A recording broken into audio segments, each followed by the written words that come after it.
Bonjour à tous, c'est Jamais Bluff pour Best Kicker et je vais poursuivre aujourd'hui la série Révélation qui est inspirée de l'e-book Easy Game.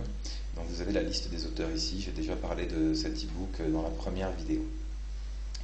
Donc aujourd'hui, nous allons aborder le sujet des ranges pré-flop et de l'équité post-flop. Donc le but de cette vidéo en fait, c'est que vous soyez cohérent avec votre jeu pré-flop et votre jeu post-flop. Donc le jeu pré-flop est la base du jeu post-flop. Donc par exemple, prenons l'exemple de quelqu'un qui ne jouerait que les As ou les Rois pré-flop. Post-flop, il va être très agressif parce qu'il aura quasiment tout le temps la meilleure main au flop.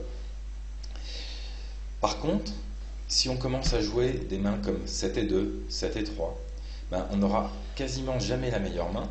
Et du coup, globalement, on va être beaucoup moins agressif post-flop.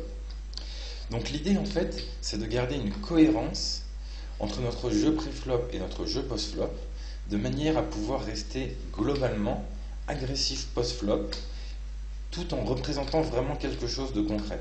C'est-à-dire que si nos adversaires savent que notre range de main pré-flop touche énormément de flops, on va pouvoir se permettre d'être agressif et donc de gagner beaucoup plus de pots que ce qu'on devrait. Donc il va donc nous falloir un plan et on va voir que la meilleure façon est de raisonner en termes d'équité. Donc on va commencer par un petit exemple. Nous avons un roi 8 dépareillé au bouton.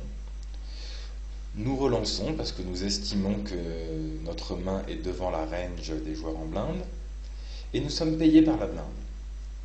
Le flop vient 9-7-3 Rainbow, la blinde check. Ici, nous n'avons rien, nous tentons de faire un continuation bet, et la blinde nous paye. La turn est un 2, et la blinde check à nouveau. Donc à présent, nous avons une situation qui est très compliquée. Notre main n'a aucune valeur.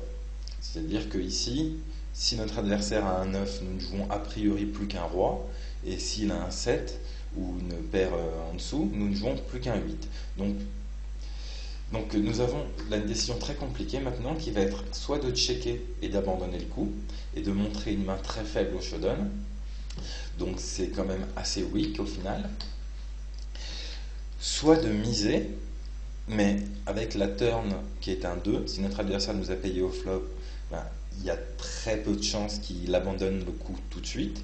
Donc miser ici, ça serait un peu jeter l'argent, donner de l'argent à notre adversaire.